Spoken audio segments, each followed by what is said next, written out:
안녕하세요. 오늘 알아볼 내용은요. 바로 날씨와 눈사태 사이에 아주 강력하고 또 치명적일 수 있는 그 연결고리입니다. 정말 고요하고 아름다운 설산을 한번 상상해 보세요. 그런데 바로 그곳이 순식간에 끔찍한 재앙의 현장으로 변할 수 있다면 어떨까요? 바로 이 극명한 대비에서 오늘의 이야기는 시작됩니다. 그 정답은 놀랍게도 바로 하늘에, 그러니까 날씨에 숨어 있습니다. 날씨가 바로 이 눈사태라는 재앙을 설계하는 보이지 않는 건축가 같은 존재인 거죠. 자, 오늘 이 거대한 힘이 대체 어떻게 작용하는지 한번 제대로 파헤쳐보겠습니다. 자, 그럼 오늘 살펴볼 내용입니다. 먼저 새로운 눈의 위험성, 그리고 바람이 만드는 숨겨진 함정, 또 기온이라는 시한폭탄에 대해 알아볼 거고요.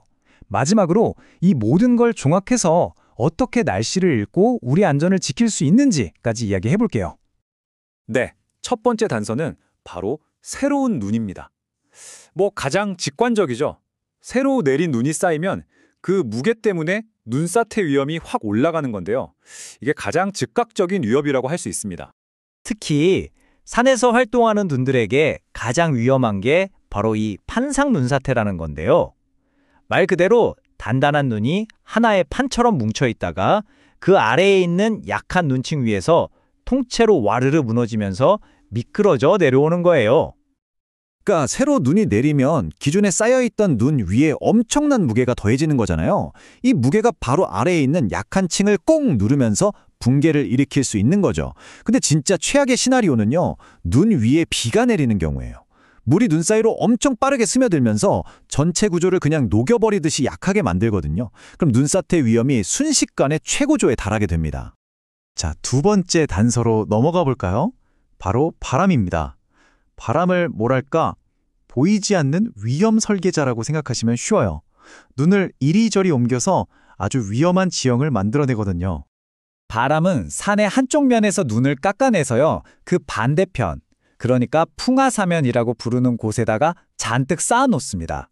한마디로 바람이 눈을 재배치해서 위험한 더미를 만드는 거예요. 이렇게 바람이 옮겨서 쌓아놓은 눈은 풍적 설판이라고 하는 아주 단단한 판을 형성해요. 근데 진짜 무서운 건 이 단단한 판이 그 아래에 있는 눈하고 제대로 붙어있지가 않다는 거예요. 정말 살짝만 건드려도 터질 수 있는 그런 장전된 덫이랑 마찬가지인 셈이죠. 그럼 이 위험한 풍적 설판을 어떻게 알아볼 수 있을까요? 일단 지형을 잘 살펴보세요. 부드러운 베개처럼 불룩하게 쌓인 눈 더미가 보일 수 있어요. 가까이서 보면 표면에 줄무늬나 물결무늬가 있기도 하고요. 직접 만져보면 주변 눈하고는 비교도 안 되게 단단하게 느껴질 겁니다. 자, 이제 마지막 단서인데요. 어쩌면 가장 복잡하고 까다로운 녀석일 수 있습니다. 바로 기온이라는 시한폭탄입니다. 이 기온 변화가 눈 속에 아주 위험하고 또 오랫동안 사라지지 않는 그런 불안정성을 만들어내거든요. 아주 춥고 맑은 날밤, 바람 한 점 없을 때 눈 표면을 보면요, 마치 깃털이나 보석처럼 반짝이는 얼음 결정이 생겨요. 이걸 표면설이라고 부르는데 정말 눈부시게 아름답거든요. 하지만 이 아름다움 뒤에는 극도로 약한 구조라는 치명적인 비밀이 숨어 있습니다. 이 아름다운 서리가 어떻게 시한폭탄으로 변하는지 한번 볼까요? 자, 먼저 춥고 맑은 날씨에 이 표면서리가 만들어집니다. 그 다음에 눈보라가 쳐서 이 약하디 약한 깃털 같은 층 위로 눈이 쌓여요. 결정적으로 이렇게 묻혀버린 서리층은 그 위에 새로 쌓인 눈하고 전혀 결합하지 못합니다. 결국 어떻게 될까요? 눈더미 속에 아주 넓고 오랫동안 사라지지 않는 지속성 약층이라는 분겨면이 만들어지는 겁니다. 이게 바로 시한폭탄의 정체죠. 실제로 한 자료에서는 이렇게 말해요.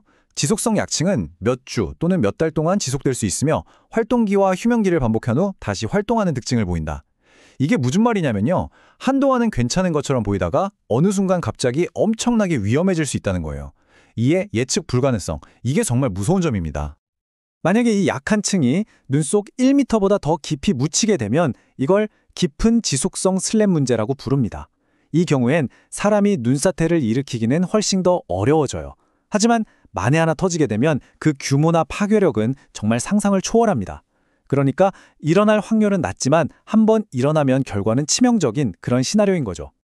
자, 지금까지 우리가 날씨가 주는 3가지 단서들을 살펴봤잖아요. 이제 이 단서들을 어떻게 활용해서 더 안전한 선택을 할 수 있는지 그 방법을 알아볼 시간입니다. 지금 보시는 건 북미에서 사용하는 눈사태 위험 등급 척도예요. 색깔별로 위험 수준을 한눈에 알 수 있게 해놨죠. 특히 저기 주황색 상당함 단계부터는 눈 상태랑 지형을 정말 꼼꼼하게 평가하고 움직여야 한다는 신호입니다.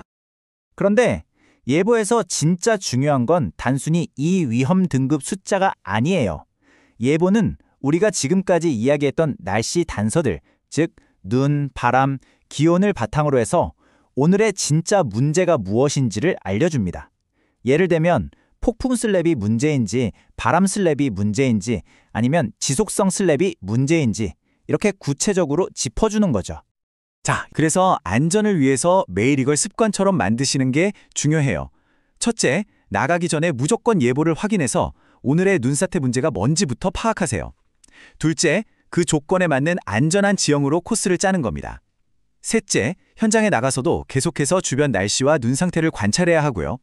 마지막으로 가장 중요한 습관 중 하나인데 위험해 보이는 지형은 절대 여럿이 한꺼번에 지나가지 말고 꼭 한 사람씩만 통과하는 겁니다. 이 간단한 과정이 여러분을 지켜줄 거예요. 산은 날씨를 통해서 우리에게 계속해서 말을 걸어옵니다. 신호를 보내는 거죠. 정말 중요한 건 우리가 그 목소리에 귀를 기울이고 있느냐 하는 겁니다. 오늘 함께 나눈 이야기들이 여러분이 산의 목소리를 조금 더 잘 듣는데 도움이 되었으면 좋겠습니다.